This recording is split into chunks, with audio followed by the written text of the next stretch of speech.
Bonsoir à tous, ravi de vous retrouver au cœur du stade Sclessin et plus particulièrement à la boutique Planète Rouge. Et ici même, face au Cercle de Bruges, le Standard s'est imposé par le plus petit écart. Une véritable délivrance signée Riccardo Fati qui reviendra pour nous sur cette soirée qu'il n'est pas prêt d'oublier.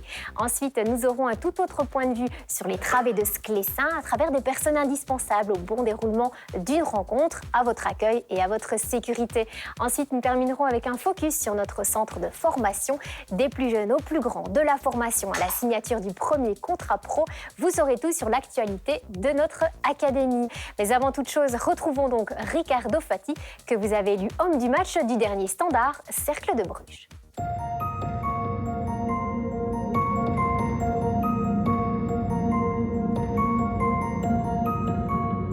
On était prévenus, on savait que ça allait être un match difficile. On les a bien analysés en vidéo, même les matchs où ils ont été battus assez largement. Contre Genk, par exemple, l'ouverture du score est arrivée assez tard dans le match. On savait que ça allait être compliqué de mettre à défaut cette défense regroupée. Ezekiel, dans le rectangle, il place le ballon. Une excellente ouverture en tout cas vers le Nigérian. Excellent appel aussi de l'attaquant du Standard. Qui par contre là, un petit peu manqué sa tentative. Des appels au premier poteau. C'est une tentative vers le deuxième. Et cela va offrir un autre ballon arrêté au Standard. Un coup de coin cette fois. Si le Standard gagne aujourd'hui, et si Charleroi ou Genk ne gagne pas ce week-end, avec cette frappe, le but peut-être, non. Il y a un côté frustrant, mais il y a surtout le côté où on se dit, où on peut s'y encaisser, voilà, le hold-up parfait, quoi. C'est le scénario sur lequel on redoutait tous. Julien Dessart, contrôle un petit peu délicat. Il a quand même pu écarter vers Milek. De Camargo, ça c'est le but. Non. Enchaînement au contrôle et tentative manquée pour le belgo-brésilien. Je sortais d'une période avec Ivan qui était assez bonne pour moi. J'avais marqué, on avait battu Anderlecht et se retrouver sur le banc. C'est vrai qu'au début, c'est assez frustrant. Mais voilà, malgré ça, on reste des professionnels, on reste des joueurs de club. Donc il faut accepter des fois les décisions du coach. Et c'est ce que j'ai fait. Et puis voilà, il faut rester concentré. Et justement, c'est en restant concentré et concerné qu'on arrive à faire ce genre de performance quand on rentre sur le terrain. Très belle. Qui cherche de l'espace sur la gauche où se trouve Andrade, le centre d'Andrade. La reprise d'Ezekiel. Ce mercato hivernal a été très bien négocié par le Standard, il faut le souligner. Le retour d'Ezekiel, franchement, nous fait un bien fou. Il nous permet de jouer en profondeur et de tirer les lignes. Ça nous permet aussi de pouvoir jouer au milieu de terrain. Le retour de Medji aussi, vraiment, c'est un joueur magnifique. Même si on a perdu Polo entre-temps, qui était aussi un formidable joueur. Et voilà, après, Geoffrey, c'est un joueur égal à lui-même, qui est un joueur très important pour nous, le plus efficace de l'équipe. Et voilà, tout ça fait que l'équipe vraiment est cohérente. Hein. C'est une équipe vraiment forte. 8e coup de coin pour le Standard, donné par Moujangibia ici. La reprise de la tête, le sauvetage de Werner. Une occasion en plus pour le Standard. Et la reprise de la tête.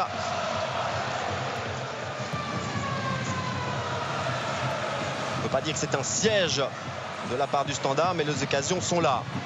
Encore un centre, c'est une frappe déviée par Olivier Werner. Bon, ça va finir par entrer, c'est pas possible.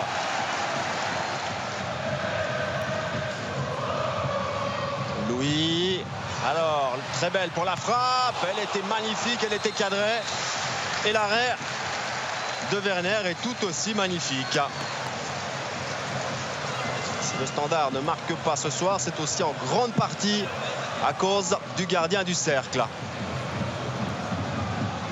On a quand même pu remarquer dans l'ensemble de cette rencontre un manque de percussion du côté du Standard. La frappe encore à distance de Jeff Louis et encore un arrêt d'Olivier Werner. Le Standard essaye maintenant hors du rectangle. Après la grosse frappe de Trebel, voici celle de Louis. Louis qui avait décroché en relais avec Ezekiel, qui écarte le ballon vers le côté gauche. Le centre d'Andrade. Le but, le voilà. Le but, le voilà. Et c'est Ricardo Fati qui était à l'origine et qui est à la conclusion. C'est vrai qu'il a fait un superbe match. D'ailleurs, je pense qu'il a joué ici dans sa jeunesse. Voilà, j'en profite encore pour le féliciter parce que vraiment, il a fait un match vraiment sensationnel. Et voilà, malheureusement pour lui, il a pris ce but à la fin. Là. Mais sa prestation a été quasi parfaite. On a surtout senti une délivrance, en fait, vraiment un soulagement parce que c'est vrai que les supporters nous poussaient beaucoup, mais tu sentais aussi un peu de frustration. Ils étaient impatients, ils voulaient qu'on joue vers l'avant, qu'on se rue vers le but. Mais nous, voilà, en tant que professionnels, on se doit vraiment de trouver la bonne solution, des fois de faire tourner, de trouver la faille. Et il y a des matchs où c'est pas le cas, il y a des matchs où ça n'arrive pas. Et là, heureusement, ça arrive à la fin, mais quand tu vois Sclessin vraiment vibrer de la sorte, ça fait plaisir. C'est pour ça que moi, j'ai qu'une hâte, c'est d'arriver au play-off et de vivre ces moments-là.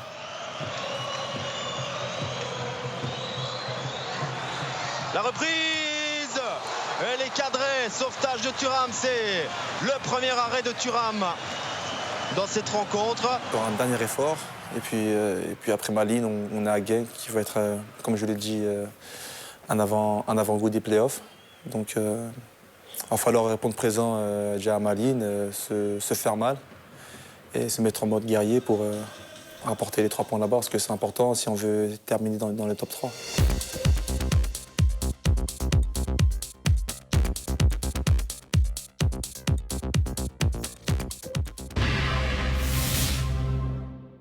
Évoquons à présent des élèves issus de plusieurs écoles, dont Liège Atlas, Sainte-Véronique, l'enseignement provincial de Sorin, mais également des écoles de Ciney et Namur. Au final, ce sont plus de 100 stagiaires stewards qui sont amenés à occuper différents postes lors de chaque rencontre et quelles que soient les conditions climatiques, ils sont dévoués corps et âme pour votre sécurité aux alentours et à l'intérieur du stade.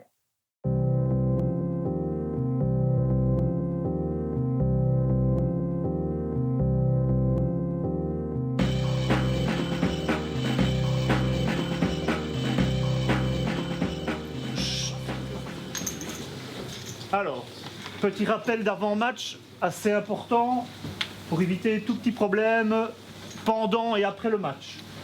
Donc, je rappelle que vos chasubles, vous les remettez en ordre sur le support qui est là. Il y a des cintres prévus pour. Les élèves qui suivent cette formation se destinent à des métiers de la sécurité publique, la police, mais également la défense nationale, tous les autres métiers de la sécurité publique et également la sécurité privée puisqu'ils peuvent obtenir l'attestation de compétences générales agent de gardiennage. À chaque match, il y a environ une centaine de stewards stagiaires. Ils doivent faire 5 matchs de stage. Ils ont d'abord une journée de formation ici au Standard avec le responsable de la sécurité, Christian Hanon. Et puis, durant 5 matchs, ils viennent, ils tournent, ils vont dans les différentes tribunes, T1, T2, T3, T4, mais également au bord du terrain pour pouvoir avoir l'ensemble des différentes spécificités du stewarding ici au Standard de Liège.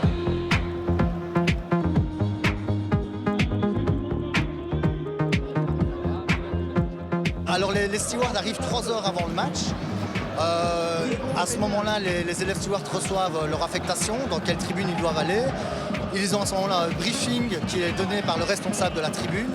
Et puis à partir 2 heures avant le match, ils doivent être sur place, soit en tribune, soit à l'entrée, où ils peuvent effectuer des palpations superficielles. Et puis à partir de là, pendant le match et jusqu'à la fin du match, on dira environ 1 heure après la fin du match. Ça nous montre le contact avec les gens déjà, la façon d'accueillir, quand même le maintien de l'ordre, montrer qu'on est là et qu'on sert à la sécurité du stade. On apprend à être beaucoup plus sociable, on apprend à avoir un langage beaucoup plus accueillant, beaucoup plus touchant vers les personnes. On apprend aussi à être assez strict, notamment lors des palpations, lors des contrôles, etc. On apprend à ne plus être les petits garçons assez timides comme on est au début à 18 ans, comme la plupart de mes camarades sont en classe.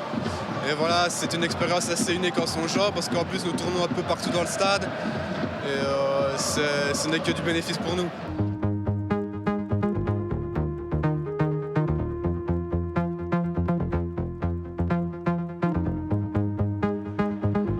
faut savoir que c'est pas un métier de tourpeau non plus.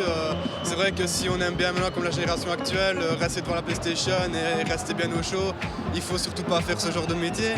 Maintenant, bon, il n'y a pas que des inconvénients non plus. Regardez les avantages. On a droit aux remerciements de certains supporters par après. Certaines amitiés se forment.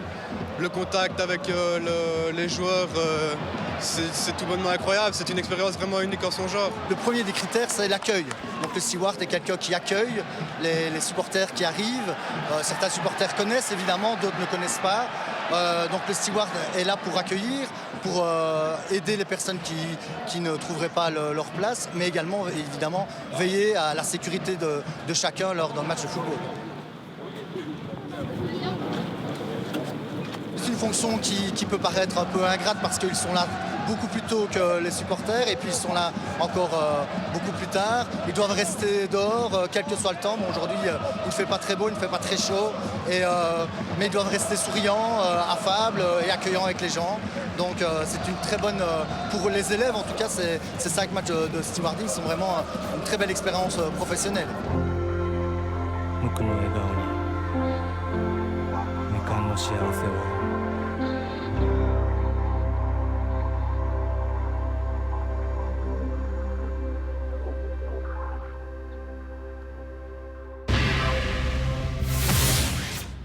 Comme vous le savez, dans cette émission, nous aimons laisser la part belle aux jeunes. Et cette semaine, nous avons suivi les U8 qui ont délaissé durant quelques heures les terrains de l'Académie Robert-Louis Dreyfus pour se plonger véritablement dans une toute autre activité. Ensuite, nous retrouverons Benny Badibanga qui a signé son tout premier contrat pro avec le Standard. Bref, voici toutes les news de notre centre de formation.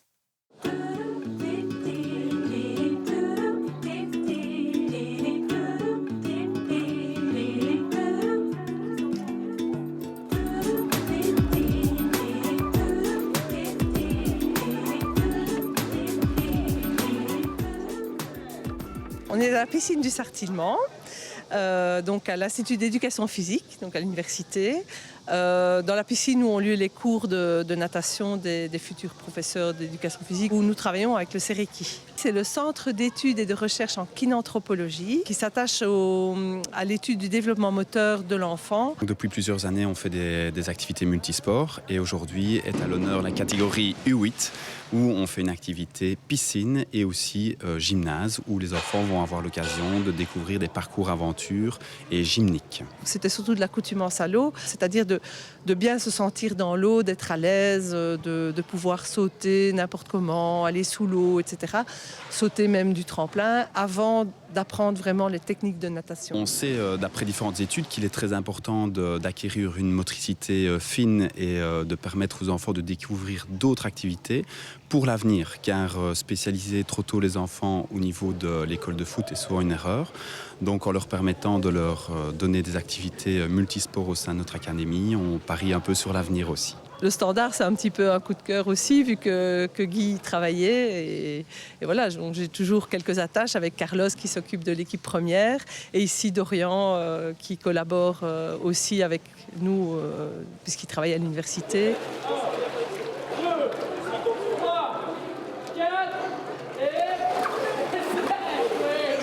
L'enfant ne ment jamais par rapport à une activité, qu'elle soit footballistique ou autre. Donc ici, dans ce contexte-là, effectivement, il faut absolument qu'ils s'amusent. C'est la première chose. Et s'ils peuvent apprendre les mouvements fondamentaux du sportif, tout en s'amusant, c'est que bénéf pour tout le monde, quoi. Donc à ce niveau-là, c'est clair qu'il faut un investissement et un enthousiasme débordant de la part de la personne qui encadre, ce qu'on essaie de faire au mieux.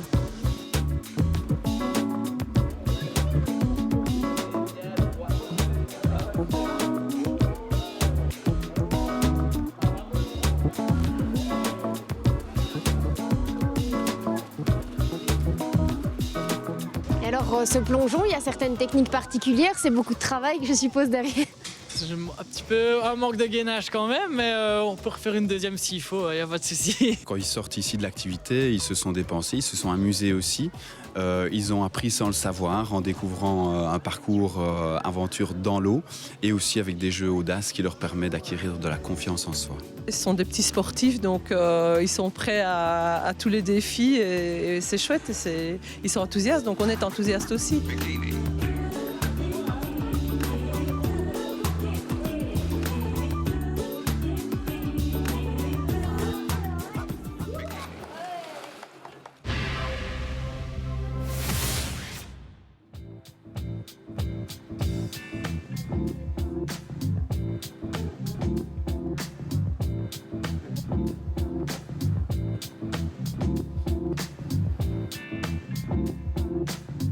J'ai signé mon premier contrat pro, grâce à mes prestations et mon père qui m'a beaucoup aidé. C'est un plaisir de voir un jeune évoluer, mais encore plus quand c'est votre fils. Ça fait un bon moment depuis qu'il a commencé son foot à l'âge de 5 ans avec sa maman. Il fallait à chaque fois l'accompagner, le suivre derrière, conseiller, pas ci, pas ça. Et aujourd'hui, il signe son premier contrat pro. Il y a un objectif qui est atteint, mais ça ne fait que démarrer. J'ai démarré le football à l'âge de 5 ans, à Maubeuge. J'habitais en France à l'époque. En 2011, je suis arrivé au Standard. Le complexe était plus professionnel. Ça respirait plus le foot que dans les autres clubs où je suis passé. C'était un peu plus convivial. Il y a Dessy qui est là pour le moment, Axel bien évidemment, et tant d'autres qui sont autour. Et cette convivialité qu'ils essayent de former autour de tous ces jeunes joue énormément pour leur plaisir et leur évolution. Je joue sur les flancs, donc je dois être un peu créatif. Et dans la vie de tous les jours, je suis quelqu'un d'assez souriant. J'ai des valeurs, je les revendique souvent. En dehors, sur le terrain, dans le foot, dans la vie de tous les jours, à l'école. Le jeu, la gagne, l'esprit de compétition, j'ai besoin de ça pour avancer en fait. Qu'ils ne se prennent pas la tête, c'est la jeunesse, ça va très vite. Et surtout là, avec la signature, pour lui dire que ça ne fait que démarrer. C'est maintenant la vraie bataille qui est lancée. Je ne vais pas vous cacher que j'avais une petite boule au ventre quand même. Mais voilà, maintenant que c'est fait, je suis content. Je suis conscient que ça implique beaucoup de choses. Ça fait commencer, je dois encore beaucoup travailler. Et puis, si Dieu le veut, j'y arriverai.